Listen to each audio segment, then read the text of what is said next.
యేసుప్రభు వారి యొక్క ఈ కొండ మీద ప్రసంగములో ఒక ప్రాముఖ్యమైన అంశము, ఆ మాట ఏంటంటే హృదయ శుద్ధి కలిగిన వారై దేవునిని ఆరాధించాలి.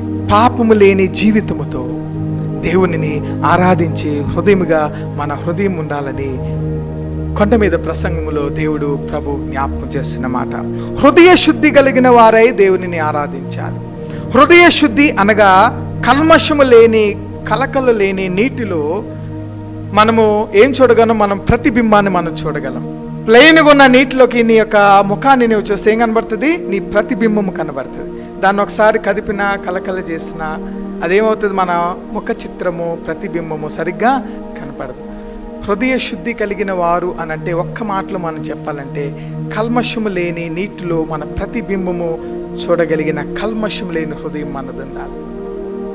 ప్రభు అట్టి హృదయముతో నీవు దేవునిని ఆరాధించాలని ప్రభు జ్ఞాపకం చేస్తున్నా. ఆ శుద్ధి కలిగిన జీవితం వల్లే నీ జీవితము ఉన్నదా ప్రియమైన దేవులారా? ప్రభు అంటున్నాడు, హృదయ శుద్ధి కలిగిన వారు ధన్యులు, వారు దేవునిని చూచెదరు అని ప్రభు జ్ఞాపకం చేస్తున్నారు. దేవునిని చూచేటువంటి హృదయముగా మన హృదయం ఉండాలంటే హృదయ శుద్ధి కలిగినటువంటి వారుగా మనము ఉండాలి.